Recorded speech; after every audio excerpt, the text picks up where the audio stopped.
Bonjour à tous. Au mois de février, vous avez obtenu une accréditation pour votre établissement, pour le secteur de l'enseignement scolaire ou pour le secteur de l'enseignement et la formation professionnelle. Puis, vous avez déposé vos projets de mobilité pour l'année suivante. Nous sommes maintenant au mois de juin et les résultats des subventions sont publiés.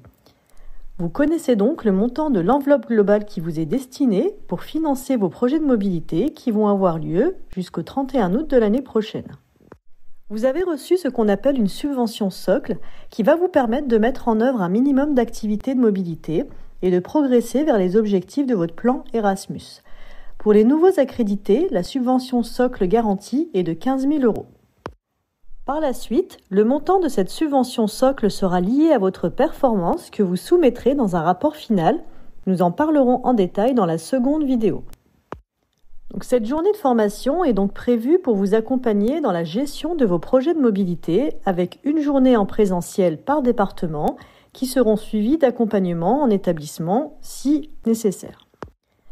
Nous vous l'avons dit, il est important dès le départ d'associer l'ensemble des acteurs de la communauté éducative de votre établissement et surtout ceux qui sont directement concernés par la gestion des projets de mobilité.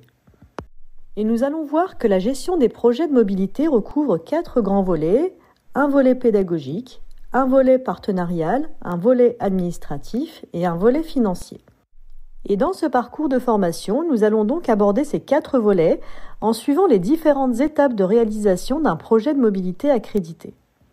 Pour concevoir ce parcours de formation, nous nous sommes appuyés sur différents guides et ressources produites par l'agence Erasmus que vous retrouverez sur la plateforme Mon Projet Erasmus+.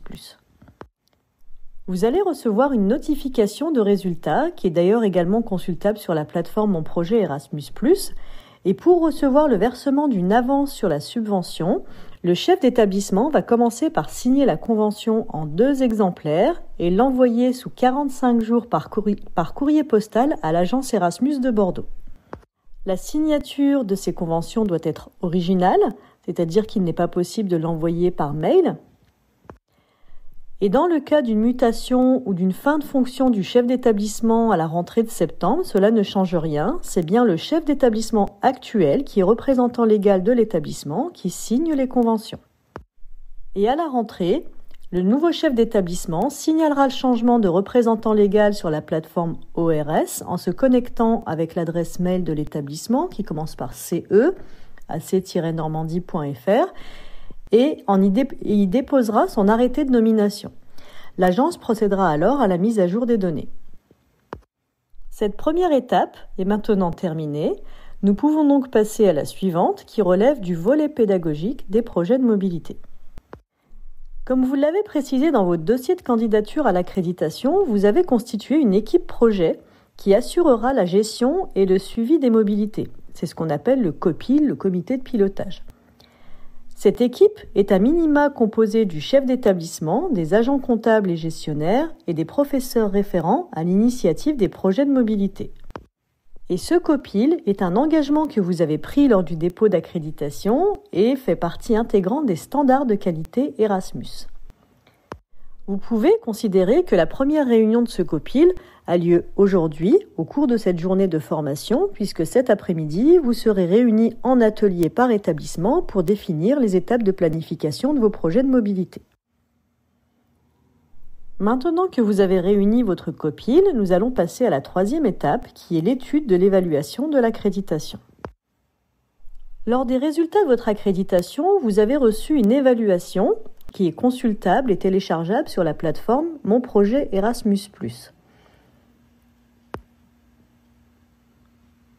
Et avant de vous lancer dans l'organisation des activités de mobilité proprement dites, il est très important de commencer par prendre connaissance de ces commentaires et d'en tenir compte. Vous y trouverez d'ailleurs des recommandations à observer sur la mise en œuvre de vos projets de mobilité futurs. Tous ces points seront analysés par l'agence Erasmus lors de l'évaluation du rapport final que vous aurez à rédiger à la fin de l'année scolaire. Et pour les établissements qui nous ont transmis cette évaluation, l'équipe de la DRAREIC vous fournira quelques conseils qui vous permettront d'en tenir compte dans vos projets. Après avoir étudié les commentaires de votre évaluation, vous allez maintenant pouvoir passer à l'étape suivante, qui consiste en fait à mettre en œuvre une stratégie pédagogique dans l'organisation de vos projets de mobilité.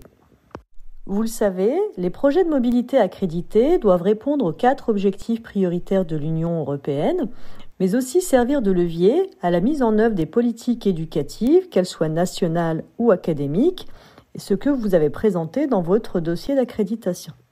Et pour répondre à cela, les équipes pédagogiques vont définir les acquis d'apprentissage pour inscrire ces mobilités dans leur progression pédagogique en lien avec les objectifs des programmes scolaires.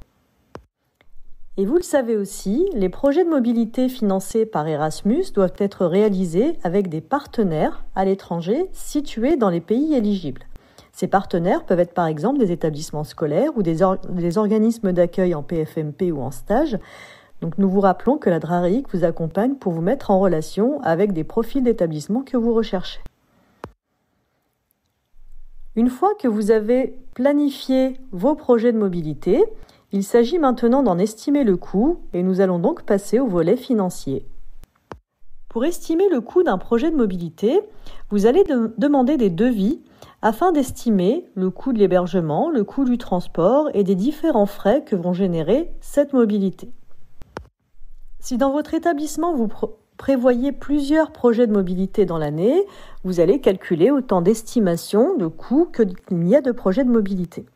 Cela vous permettra d'avoir une idée du coût global de vos projets de mobilité et de passer à l'étape suivante qui est l'étude de leur faisabilité financière. Et pour cela, vous allez avoir besoin d'estimer les contributions pour financer les projets de mobilité et déterminer ainsi s'ils sont ou non économiquement faisables. Avant cela, il est important de rappeler les règles de fonctionnement des projets de mobilité qui sont définies dans le bulletin officiel du 25 août 2011. Vous y trouverez notamment le cadre réglementaire lié au financement des sorties et des voyages scolaires qui sont différentes pour les élèves et pour les personnels. Ces règles s'appliquent pour les projets de mobilité à l'international et consistent par exemple à prévoir un cofinancement pour les mobilités des élèves. S'agissant des personnels, la règle est que s'ils exercent une mission au service de l'établissement, ils n'ont pas à supporter le coût d'un séjour qui constituerait une activité prolongeant une action d'enseignement. Par ailleurs, il n'est évidemment pas possible de financer des mobilités de personnel avec les contributions des familles. Et donc, pour financer les projets de mobilité des élèves, il y aura plusieurs contributions, dont la principale sera certainement la contribution Erasmus, mais il s'agira également d'évaluer les contributions complémentaires qui sont souvent la contribution des familles, de l'établissement, du FSE, d'une collectivité territoriale, etc. Et d'ailleurs, nous allons voir que pour les personnels, les barèmes Erasmus sont plus élevés que ceux des élèves pour tenir compte justement de cette réglementation.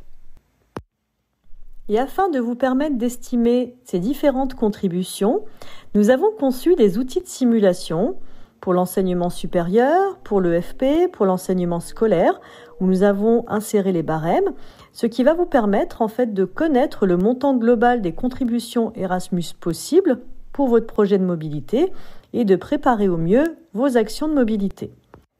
Vous allez avoir à votre disposition 3 fichiers Excel, donc un pour chacun des secteurs, que nous allons prendre en main dans un instant.